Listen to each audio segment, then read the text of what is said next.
Graça e paz, povo de Deus. Aqui quem vos fala é o doutor em teologia Fábio dos Santos Falcão, do Instituto IEBRAIM, que é o Instituto de Ensino Bíblico Reformado, Apostólico, Infratestamentário, Missionário. Este é o nosso primeiro ato, ou seja, a nossa primeira aula do nosso momento teológico. Eu vou sumir daqui a alguns instantes, mas vocês vão continuar ouvindo a minha voz. Nós iremos dar início à nossa primeira aula do nosso momento teológico. Eu convido os amados irmãos, com a graça e a paz do nosso Senhor Jesus Cristo, a fazermos um breve momento de oração. Eu peço que todos fechem os seus olhos para que possamos entrar num momento de crescimento espiritual e de conhecimento intelectual. Então, como de costume, todos os evangélicos fechem os seus olhos e oremos ao Senhor. Senhor Deus, Pai amado, Criador do céu e da terra, aqui quem vos fala é o teu Filho, Senhor, que tem a missão de começarmos a nossa oração, nosso momento teológico, Senhor. Que seja um momento de bênção para todos os que vão assistir este vídeo. Que o Senhor se faça presente. Que nós possamos ser, Senhor, na Tua presença, obreiros aprovados do Teu santo rebanho, meu Pai. Nós te agradecemos, Senhor Jesus, por todas as bênçãos que o Senhor tem nos dado e nos ajudado até aqui. Abençoa a nossa casa, abençoa a nossa família, abençoa nossos irmãos e irmãs que vão, de alguma forma, se alimentar com o conhecimento bíblico, Senhor. O Senhor me deu esse ministério para que eu possa seguir, Senhor. E eu vou fazer da melhor forma, da forma que eu puder, mas eu te peço, meu Deus, nos dá orientação. É isso que te pedimos e já te agradecendo, crendo que o Senhor se faz presente nesse trabalho. Em nome do teu Filho amado Jesus Cristo, que vive e reina para todos sempre. Amém. Amados irmãos, este momento teológico será o primeiro de toda uma série e nós vamos abordar a Trindade das obras, em semelhança à presença da Trindade de Deus. Mas para que possamos, Senhor Jesus, aprimorarmos o nosso entendimento, precisamos inicialmente entender a Trindade. Por que a Trindade de Deus? Porque Deus se apresenta de forma trina, sendo Ele único. Nós temos o entendimento que Deus, Ele se apresenta em três pessoas distintas, sendo Deus como Pai, Deus como Filho e Deus como Espírito Santo. Isso é o que eu, Fábio Falcão, creio, que Deus é trino. E pelo entendimento teológico, nós vamos ter agora o entendimento de que Ele se revela na sua própria criação. Por exemplo, a realidade. A nossa realidade ela é trina porque nós temos o conceito de tempo, o conceito de espaço e o conceito de matéria. Para que haja realidade, nós precisamos ter a matéria, o espaço e o tempo. Sem estes, nós não somos capazes de entender a realidade. Porque a realidade só pela matéria, sem espaço e sem tempo, fica complicado de se entender. O tempo, sem o espaço e sem a matéria, também. E o espaço sem a matéria e sem o tempo, ele não funciona. O tempo, por si só, ele também é trino, revelando que, como Deus, que criou todas as coisas, o tempo também necessita de três unidades: o passado, o presente e o futuro. O passado é tempo? É. O presente é tempo? É. O futuro é tempo? É. Então, há uma unidade chamada tempo com 3 momentos. Há uma unidade chamada realidade com 3 elementos. E todas as outras coisas serão seguindo este conforme. Por exemplo, o espaço.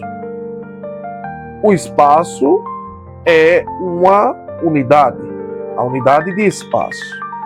Ela é confrontada por 3 dimensões.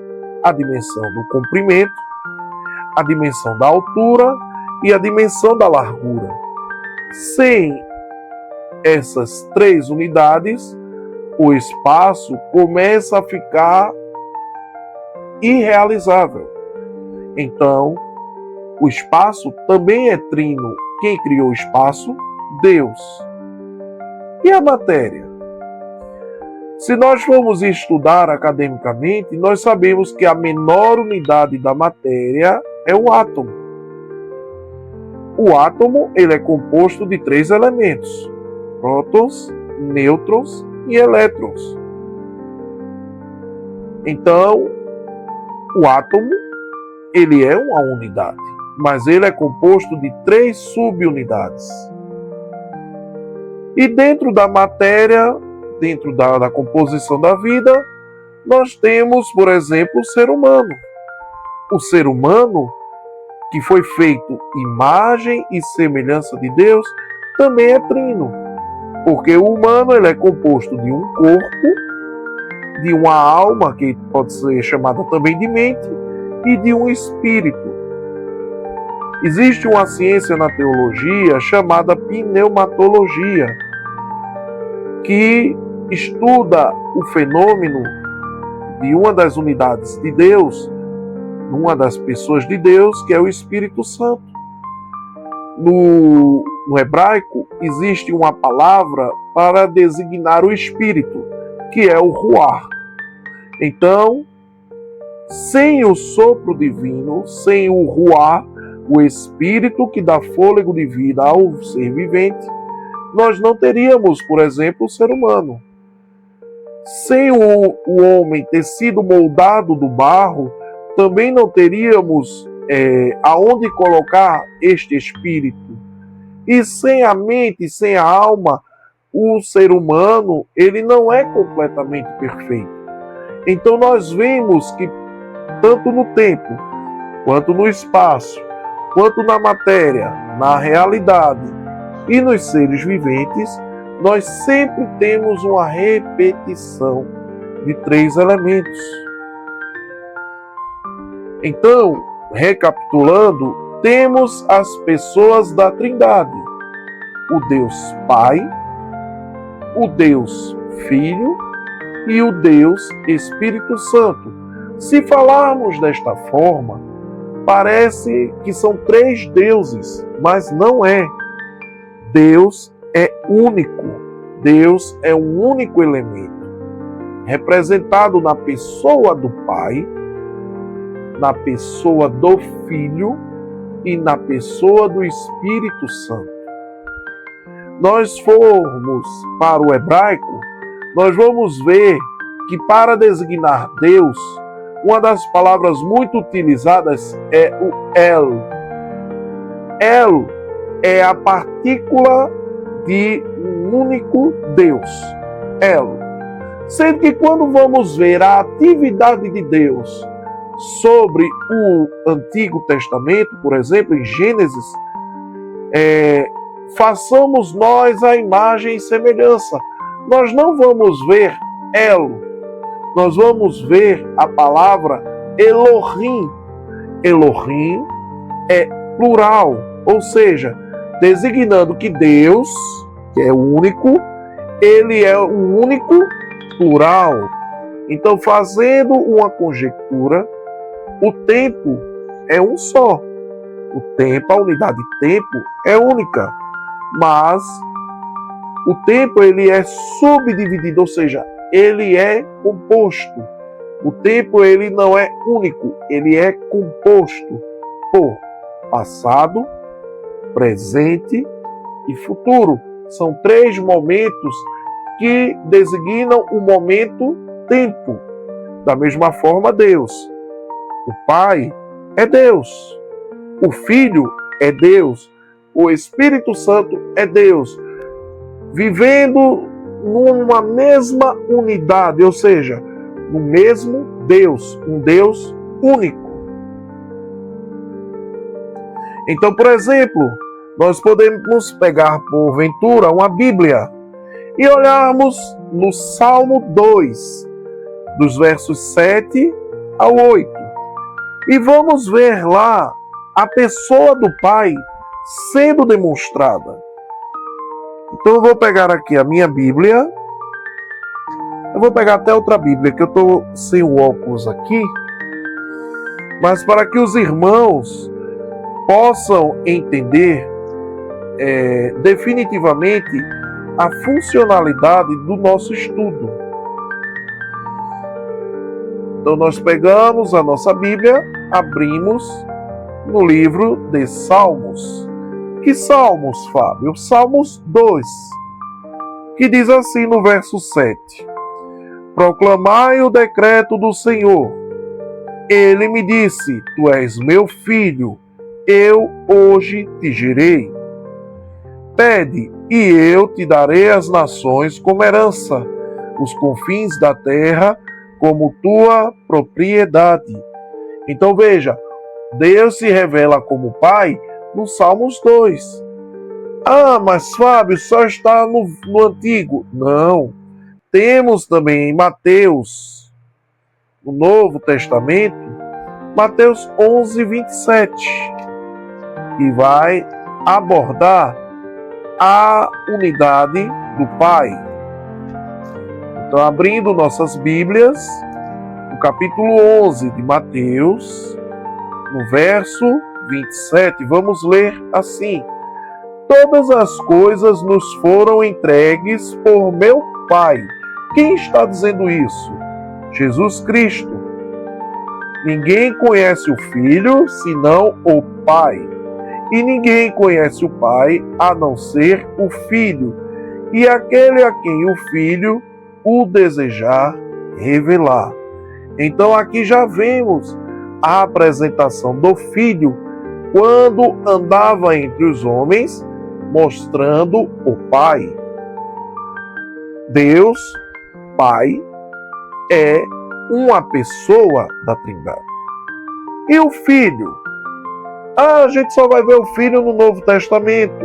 Não, amados irmãos. Nós podemos ir para as nossas Bíblias no livro de Isaías 53, do 1 ao 12. Então vamos pegar Isaías 53, do 1 ao 12, que diz assim: ora, quem creu em nossa pregação, e a quem foi revelado o braço de Deus? Ele cresceu diante dele como um broto tenro, e como a raiz saída de uma terra árida e estéril. Ele não aparentava qualquer formosura ou majestade. De quem Isaías falava? Senão Jesus Cristo. No Antigo Testamento temos, entre outras passagens, citações sobre o Filho, mas Isaías 53, do 1 ao 12, é bem categórico, falando sobre o nosso Senhor Jesus Cristo, a pessoa do Filho. Assim como em outras passagens do Novo Testamento, podemos verificar em Atos, capítulo 8, dos versos 32 e 33, vai falar sobre o Filho, que diz: o eunuco de Candace estava lendo esta passagem da Escrita. Ele foi levado como ovelha para o matadouro, e como cordeiro mudo diante dos seus tosquiadores. Assim ele não abriu a sua boca. Em sua humilhação, a justiça lhe foi negada. Quem poderá contar a respeito dos descendentes dele, uma vez que a sua vida na terra foi tirada. Nós vemos aqui o eunuco lendo justamente a mesma passagem que eu citei, que é Isaías 53, do 1 ao 12. Então nós vemos que o Filho também faz parte da Trindade. E o Espírito Santo, amados irmãos, já nos primeiros versos da Gênesis, do Bereshit, no princípio, nós vamos ver a citação sobre o Espírito Santo. Eu vou ler a partir do 1 para que vocês entendam. No princípio, Deus criou os céus e a terra. Quando fala Deus aqui, poderia ser El, mas não é Elohim. Bereshit bara Elohim. Nós vamos ver, falando de Deus, no plural. Deus criou os céus e a terra, entretanto, era sem forma e vazia. A escuridão cobria o mar, que envolvia toda a terra, e o Espírito de Deus pairava sobre a face das águas. Vemos aqui falando de Deus em forma espiritual. Mas e há alguma passagem no Novo, doutor Fábio? De fato há. João 14, do 16 ao 17. Vai falar sobre o Espírito de Deus. E diz assim: partiram, pois... Perdão. Abri o livro errado. João, capítulo 14...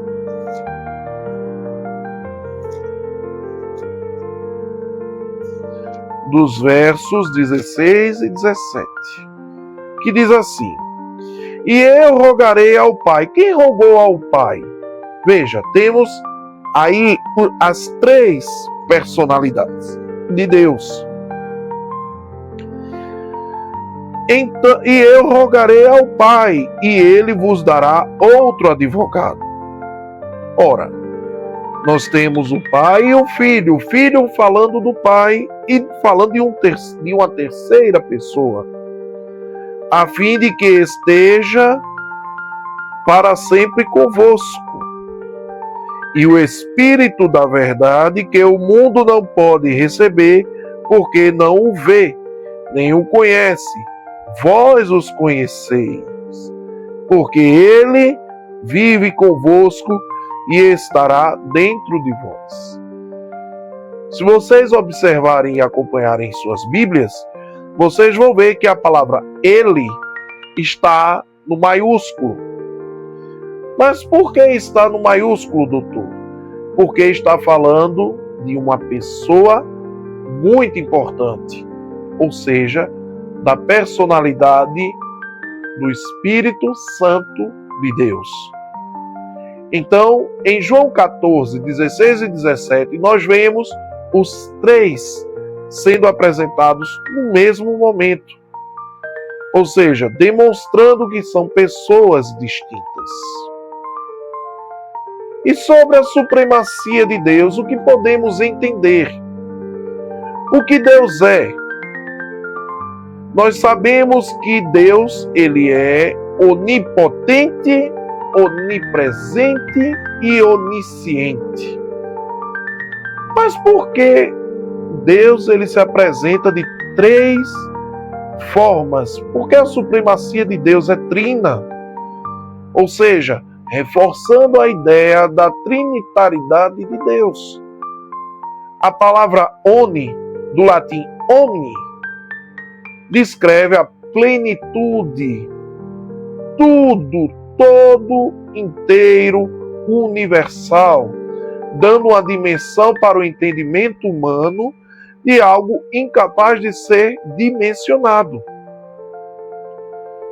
Se nós formos procurar na Bíblia, no Salmo 139, do 1 ao 2, diz: Senhor, tu me sondastes e me conheces. Tu conheces o meu assentar e o meu levantar. De longe entende os meus pensamentos. Isso é uma capacidade de plenitude da consciência, ou seja, que Deus ele é totalmente ciente de todas as coisas. Ele tem a capacidade de ver, de perceber, de entender de forma plena sobre todas as pessoas. Nós vemos também que a capacidade onipotente, ou seja, a plenitude de seu poder, em Isaías, no versículo 1, na partícula A, e em Isaías 43, 13, na partícula B. Então, sobre a partícula de Isaías 43, 13, operando Deus, quem impedirá? Quem tem a capacidade, quem tem poder pleno para impedir a operação, o agir de Deus? Ninguém, porque Ele é um suprassumo do poder. Na particular de Isaías 66:1, nós vemos que assim diz o Senhor: o céu é meu trono e a terra é o estrado dos meus pés. Ou seja, Ele é tão poderoso, tão supremo, que Ele utiliza o espaço, o céu, a plenitude da criação como trono. E a terra é apenas o escabelo, ou seja, é um apoio para os pés dele. Ou seja, toda a criação, ele tem poder sobre ela. Com relação à onipresença, ou seja, a capacidade universal, dimensional do poder, da presença dele, nós podemos ver, por exemplo, o Salmos 139, 3, que fala sobre uma passagem que diz assim: cercas o meu andar. Quem cerca o andar? Ou seja, quem está em todo o redor do homem, senão Deus. Cercas o meu andar e o meu deitar, conhece todos os meus caminhos. Alguém, para conhecer todos os caminhos, ele tem que ter a capacidade de estar em qualquer lugar. E, de fato, o único que se faz capaz de estar em todos os lugares ao mesmo tempo, somente Deus. Em Provérbios 15:3, nós vemos que os olhos do Senhor estão em toda parte, observando atentamente os maus e os bons. Mas o que isso quer dizer, doutor Fábio? Isso quer dizer que Ele está em todo lugar, que não há onde se esconder, que não há forma, porque Ele é pleno. Deus é pleno em ciência, em poder e em presença. Deus é inteiro, não tem como se dividir. Eu vou até dizer, Ele é atômico, Deus é atômico. A palavra átomo quer dizer indivisível. Ele é indivisível em sua ciência, em seu poder e em sua presença. Nós escutamos louvores falando sobre a presença de Deus, sobre o poder de Deus, sobre a ciência de Deus. Ou seja, Deus, Ele é. Ele não foi, Ele não será. Ele é onipresente, onisciente e onipotente. Mas a gente falou sobre Deus e sobre a realidade da existência. Nós temos que entender que a realidade ela é composta de 3 elementos: o elemento tempo, o elemento espaço e o elemento matéria. Esses 3 elementos dão origem ao que a gente chama de realidade, de mundo físico, de mundo material. Então, quando Deus criou a realidade, que está lá em Gênesis 1:1, nós vamos ver que no princípio, ou seja, Bereshit, no princípio, Deus criou todas as coisas. Deus criou tudo, o tempo, Deus criou o espaço, Deus criou a matéria. Nós vamos ver que está assim escrito: no princípio, Bereshit, Deus criou os céus, ou seja, o espaço. Deus criou o tempo, porque a simples partícula de no princípio denota tempo. No princípio, Deus criou os céus, que é o espaço, e a terra, que é a matéria. Então nós vamos ver que em Gênesis 1:1, no princípio, Deus criou os céus e a terra. Mas há outros complementos que nós precisamos ver. Por exemplo, sobre o tempo. Lá em Gênesis, no livro de Gênesis, o primeiro livro do Pentateuco, nós vamos ver no primeiro verso, falando que Deus criou os céus e a terra. Mas no verso 3, o que diz? E Deus disse: haja luz, e houve luz. E viu que a luz era boa, e separou a luz das trevas, e chamou a luz de dia e as trevas de noite. Deus criou, os céus e criou os elementos, luz e escuridão. Então, a luz, nós nos baseamos, por exemplo, no nosso horário, em dia, tarde e noite. Ou seja, nós nos baseamos na nossa criação do tempo, 6 horas da manhã, 18 horas ou 6 horas da noite. Nós baseamos o nosso tempo semelhantemente como Deus faz. E o espaço? Gênesis 1, dos 6 ao 8. Depois Deus disse: haja entre as águas um limite, para separá-las em 2 partes. Fez, portanto, Deus o firmamento e separou as águas estabelecidas acima desse limite das que ficaram por cima, e assim aconteceu. E Deus ao firmamento deu o nome de céu. A tarde passou, raiou a manhã, e esse foi o segundo dia. Ou seja, Deus começou a mudar o espaço, separando o que seria águas do que seria parte seca. E a matéria? Nós vemos lá em Gênesis 1, 9 ao 13, a seguinte passagem: então disse Deus que as águas que sob o céu se reúnem num só lugar, a fim de que apareça e faça parte seca. E assim aconteceu. Deus outorgou o nome de terra à parte seca, e a massa das águas que se haviam ajuntado, ele chamou de mares. E observou Deus que isso tudo era bom, e determinou que a terra seja coberta por todo tipo de vegetação. Plantas que deem semente, e árvores cujos seus frutos produzem semente, conforme sua própria espécie. E assim aconteceu. E assim a terra fez brotar toda a vegetação e ervas que dão semente segundo a sua espécie, árvores que produzem frutos segundo a sua espécie, cujas sementes estão neles, de acordo com as suas espécies. E observou Deus que isso era bom. E assim foi.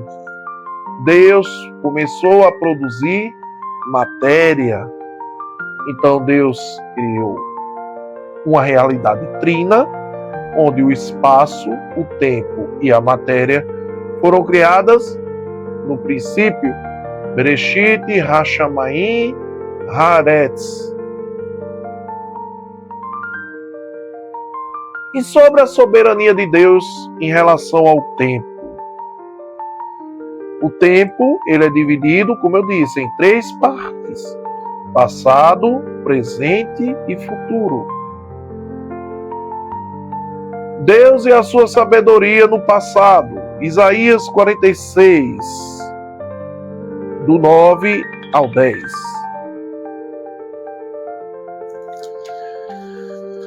Então, amados irmãos, vejam que tudo da criação é trina. 46, 9 ao 10, que diz assim: recordai-vos dos acontecimentos passados há muito tempo, porque eu sou Deus e não há outro, sim. Somente eu sou Deus e nada nem ninguém há sobre a mim se compara. Verso 10. Desde o princípio anunciei o futuro desta antiguidade. Aquilo que ainda não acontecera, eu afirmo, meu propósito será realizado certamente, e farei tudo o que me é apraz. Veja que aqui ele mostra que no tempo que ele criou todas as coisas, ele já conhecia o futuro e já deixou relatado o futuro sobre aquele tempo que até então era presente, mas que se tornaria passado. Em Provérbios 16 e o 9, nós vamos ver Deus relatando sobre o presente. E diz assim, amados irmãos e irmãs, 16 e o 9: em sua alma o homem planeja os seus caminhos, mas o Senhor é quem determina os seus passos. Então, Deus determina os passos, né? O homem até planeja, eu vou por aqui, vou fazer assim. Mas o presente, não o ato de fazer, somente Deus tem a capacidade de dizer. E sobre o futuro, Fábio, o que é que Deus fala sobre? Então, se formos para o livro de Tiago, lá no Novo Testamento, já no finalzinho, nós vamos ver como é que Deus fala sobre o futuro.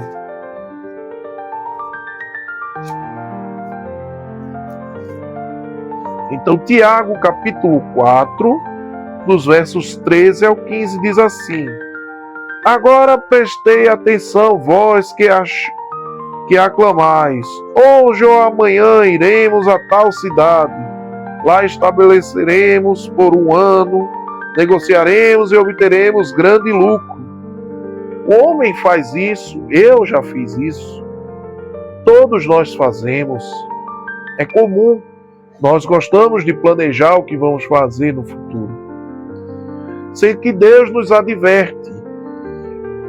Verso 14: contudo, vós não tendes o poder de saber o que acontecerá no dia de amanhã. Que é a vossa vida? Sois simplesmente como neblina que aparece por algum tempo e logo se dissipa. Então, meus amados irmãos, nós até tentamos planejar o futuro, mas nós temos que ter cuidado, como diz no verso 15. Em vez disso, deveis afirmar: se o Senhor quiser, viveremos e faremos isto ou aquilo. Então, temos que ter cuidado com relação ao nosso tempo. O tempo do homem sobre a terra, ele é determinado, tanto o passado, o presente e o futuro, por Deus. Sem que Deus, não é que ele deixa predestinado. Existe uma linha filosófica dentro da teologia que fala sobre predestinação. Mas se a gente for analisar a predestinação como os irmãos de fé fazem, nós cometemos um certo erro. Deus nos dá liberdade, mas Ele já sabe as consequências. Ele já tem consciência dessas consequências. Então, meus amados irmãos, nós temos que ter discernimento e saber que tudo que a gente faz tem consequência. Todo planejamento tem consequência. Toda atividade humana gera consequência. E temos que ter, principalmente, a certeza que Deus é soberano todo o tempo. Como diz em Apocalipse 1:8, que diz assim: eu sou o Alfa e o Ômega, declara o Senhor Deus, aquele que é, que era e que há de vir, o Todo-Poderoso. Então, amados irmãos, Deus é soberano. Deus é soberano sobre o tempo, sobre o espaço, sobre a criação. Então nós temos que ter prudência e notar que tudo que Ele criou tem essência dele. Nós sabemos que Deus criou o espaço, como foi dito lá no primeiro capítulo de Gênesis. Mas o espaço, ele também é trino. Ele é composto por comprimento, altura e largura. Deus, quando criou em sua soberania o espaço, ele determinou o comprimento das coisas. Cuidado para não confundir a palavra comprimento, medida, com comprimento, apresentação. O comprimento das coisas é determinado por Deus. Em Salmo 139, e eu gosto muito de estudar sobre Deus, acompanhando a Bíblia, nós vamos ver lá no verso 5 sobre o comprimento, que Deus é capaz de ter a dimensão do comprimento, que diz assim: tu me envolves por trás e pela frente, e pões sobre mim as tuas mãos. Deus está presente no comprimento das coisas. Se formos até Isaías 40:12, nós vamos ter maiores certezas sobre a participação de Deus no comprimento das coisas. E diz assim, Isaías 40:12, diz assim: ora, dizei-me, quem pode medir as águas na concha da sua mão? Quem consegue avaliar a extensão dos céus a palmos, medir o pó da terra com o alqueire, ou calcular o peso da terra, ou ainda pesar as montanhas na balança e as colinas nos seus pratos? Quem pode? Isaías aqui demonstra a incapacidade humana perante a soberania de Deus. Deus, ele é capaz de medir tudo, porque tudo está sobre o entendimento dele. E sobre a altura, Fábio? Temos alguma coisa? Temos sim. Se formos para o livro de Jó, nós vamos ter a capacidade de entendermos sobre a altura, sobre a dimensão de Deus em relação à altura. Então, deixe-me abrir aqui o livro de Jó, capítulo 11, versos 7 e 8, que diz assim: o teu começo da vida parecerá pobre. Perdão. Jó 11, perdão. Jó 11, 7 a 8. 10. Jó 11, do 7 ao 8. Poderás descobrir as profundezas de Deus? Poderás desvendar a perfeição do Todo-Poderoso? A sabedoria de Deus é mais alta que os céus. Que poderás fazer? Ela é mais profunda do que o Sheol, as profundezas da morte, da sepultura e do pó que volta à terra. Amados irmãos, veja que a sabedoria de Deus, ela tem profundidade. E aqui Jó, o escriba que escreveu o livro de Jó, deixa bem claro que Deus tem o domínio sobre a altura. Então ele faz uma paráfrase entre a altura, medida e a profundidade do conhecimento de Deus. Se formos para Salmos 103, nós vamos ver no seu verso 11 sobre a altura das coisas de Deus. Pois, como os céus que se elevam acima da terra, assim é imenso o seu amor para com quem o teme. Então veja, aqui o salmista faz uma comparação entre a altura dos céus, que foi criada por Deus, e sua misericórdia. E sobre largura, temos, por exemplo, em Gênesis 7, 19, Gênesis 7, verso 19.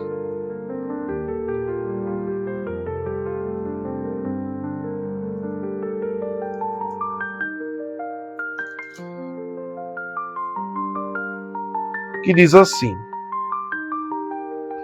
as águas aumentaram cada vez mais sobre a terra, e as mais altas montanhas, que estão sobre todo o céu, foram totalmente cobertas. Ou seja, um Deus que criou e dividiu as águas, ele sabia que se fosse deixar essas águas, não teria porção seca. Que ele sabia que essas águas iriam ocupar toda a largura da terra, que iria proporcionar a morte dos seres que ele mesmo criou. Mas vamos lá em Malaquias 1:11. Malaquias já está perto do Novo Testamento.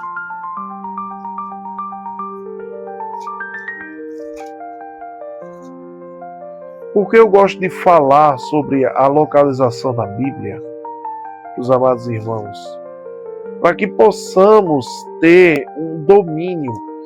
Esse curso, ele tem, entre outros parâmetros, falando um pouco do curso, a ideia de que nós possamos utilizarmos a Bíblia de forma mais assertiva.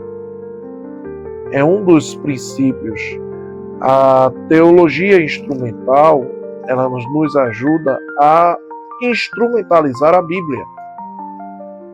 Então vamos lá. Malaquias é um livrozinho tão pequeno e às vezes dá trabalho de abrirmos ele de forma mais assertiva. Temos Zacarias, depois Malaquias. Malaquias 1:11, que diz assim: pois do Oriente ao Ocidente, grande é o meu nome. Veja, Oriente ao Ocidente, largura. Entre as nações, em toda parte, incenso especial é queimado, e ofertas puras são trazidas em adoração ao meu nome.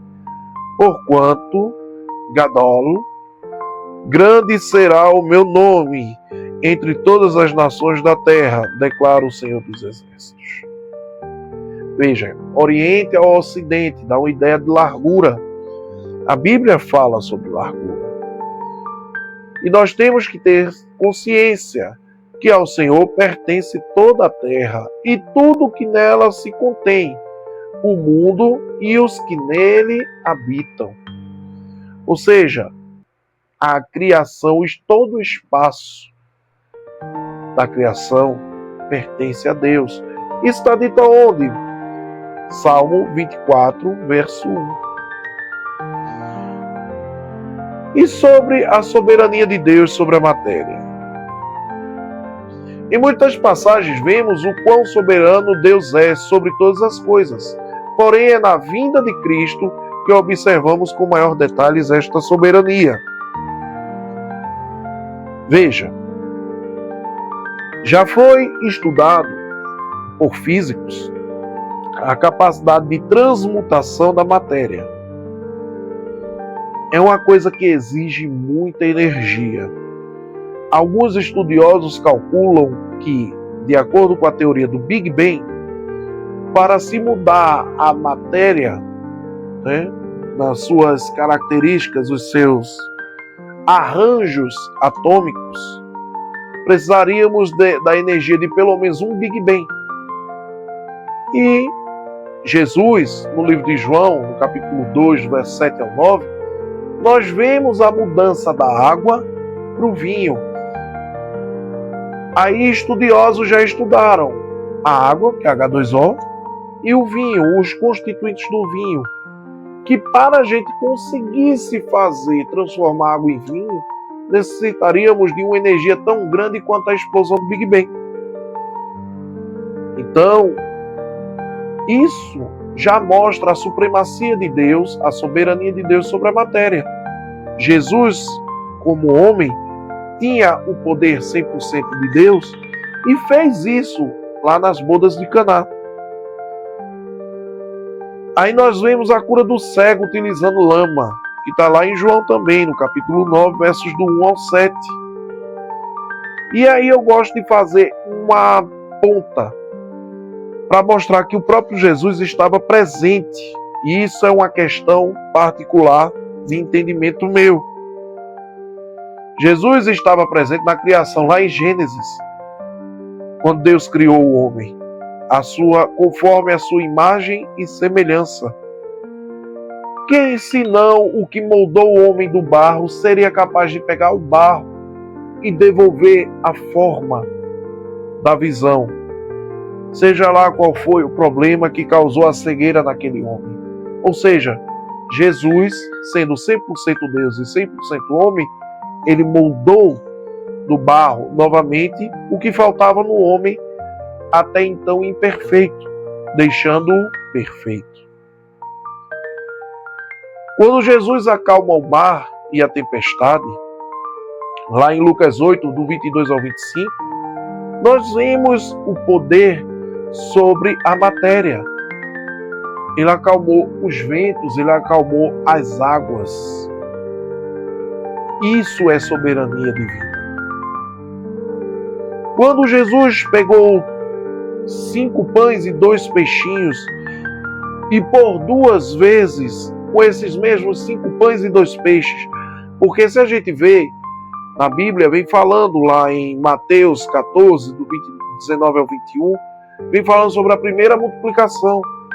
Mas teve depois disso uma segunda multiplicação, que foi com o que sobrou da primeira. Então nós vemos a capacidade de Deus, na pessoa de Jesus Cristo, na soberania dele sobre a matéria. E o que vocês me dizem sobre trazer mortos à vida? Como é que eu pego algo que está podre e devolvo a vida a esse podre? A gente pode até brincar aqui, mas na televisão tem The Walking Dead, né? Os mortos voltam a caminhar mortos ainda. Mas ali é ficção, minha gente. Mas Jesus fez, porque está relatado. E não é numa única versão, são em várias, são em centenas. Então, meus amados irmãos, nós temos que entender que Jesus, que Deus, na pessoa do Filho, é soberano sobre a matéria. E nós não vemos isso só no Novo Testamento, nós vemos no Antigo. Deus criou todas as coisas a partir do nada. Se isso não for soberania, eu cancelo nossas aulas e a gente para por aqui.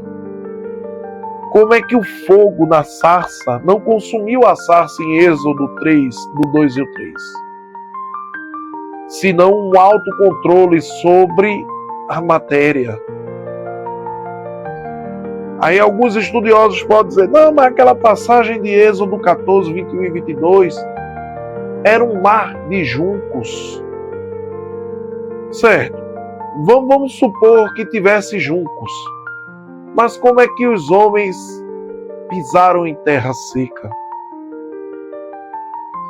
Não é dito que pisou sobre juncos, é dito que pisou sobre terra seca. E os judeus, eles têm um cuidado imenso, os israelitas têm um cuidado imenso em ser bem ao pé da letra. Eles falam exatamente o que sabem. O maná do céu, em Êxodo 16:15, como é que do nada cai pão? Vamos dizer que o maná fosse uma forma de pão, para que a gente tenha um entendimento mais prático. Quem foi que jogou o trigo para cima aí e bateu a massa e fez o... E qual foi o forno que assou esse pão? Isso é uma soberania, minha gente. É uma soberania sobre a matéria. E lá em Josué 10:12 ao 14, os astros, a lua e o sol retrocederam 1 hora. Se isso não for soberania, eu não sei o que é. E sobre Deus sendo soberano sobre os homens. Deus é soberano sobre os homens, sobre todos os elementos da criação. Sobre o tempo, sobre o espaço, sobre a matéria. Deus, no Éden, disse ao homem que ele tomasse conta da criação. Mas alguém só pode outorgar um direito se ele tiver posse sobre esse direito. Então nós temos que ter essa consciência. Eu peço que os irmãos reflitam, e esse é o primeiro exercício, para que os irmãos escolham o tempo, o espaço, a matéria ou a criação. E façam um vídeo ou um áudio de 1 a 2 minutos, refletindo sobre estes versos. E mande no grupo sobre este assunto. Nós temos que observar que a divindade de Deus e a sua soberania independe de qualquer coisa, seja espaço, tempo, matéria ou qualquer outra criação. Pois ele, Deus, é indiferente a quaisquer destas coisas. Pois todas as coisas foram feitas a partir dele, e antes dele nada se fez a existir, e fora dele nada existe. Meus amados irmãos, Deus, Yud Rei Vav Rei, eu sou o que sou, numa tradução mais literal, Deus dizendo a Moisés, eu sou o que sou. Ele estava dizendo ali a Moisés que ele é o que ele é, porque ele quer que seja assim. E nós temos que saber que todas as coisas foram criadas a partir dele. E nada antes dele existiu. Não existia tempo, não existia espaço, matéria, muito menos criação. Então, amados irmãos, nós temos que ver isto e temos que refletir sobre a soberania de Deus e o nosso papel, o homem sendo soberano sobre a realidade. Porque nos foi delegado pelo Criador, por Deus, para que possamos ter poder sobre o tempo, sobre o espaço, sobre a matéria e sobre toda a criação. Nós vemos em Provérbios 27, no verso 1, que Deus nos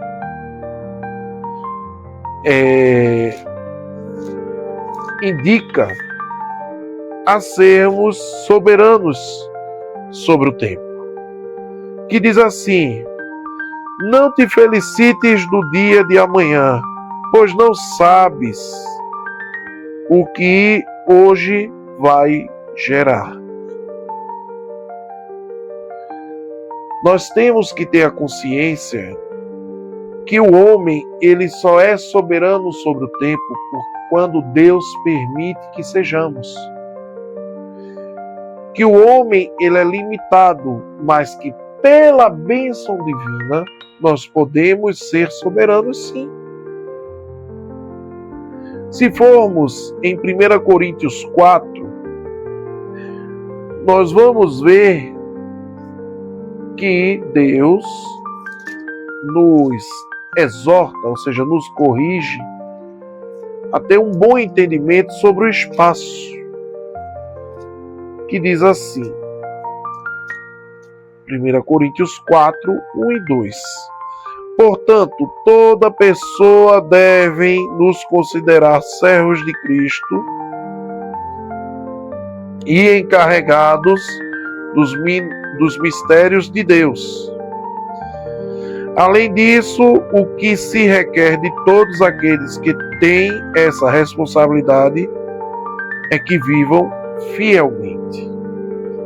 Nós temos que ser fiéis ao que Deus nos determina. Se Ele nos dá autoridade sobre o tempo ou sobre o espaço, a autoridade é dele. Nós não temos poder sobre isto. Se formos em Marcos 6, Marcos, capítulo 6,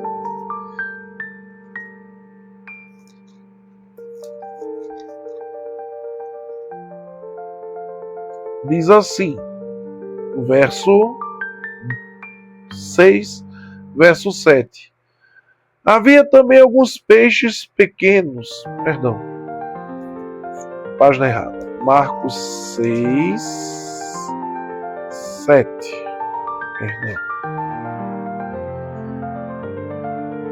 Convocou então os 12 para junto de si e os enviou de 2 em 2, concedendo-lhes autoridade sobre os espíritos imundos.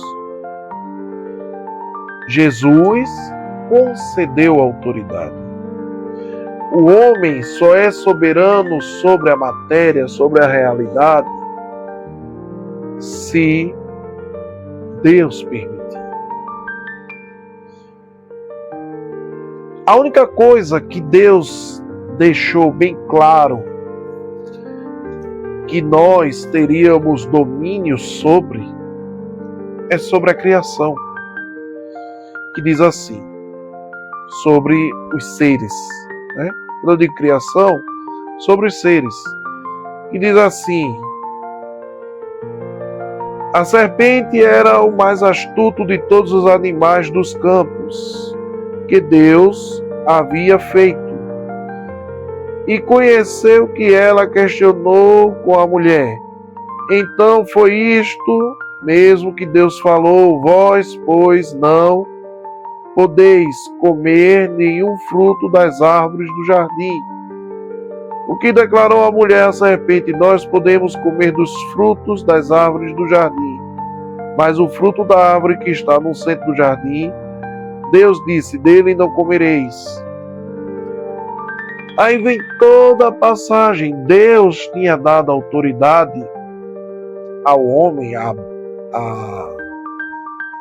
Adão,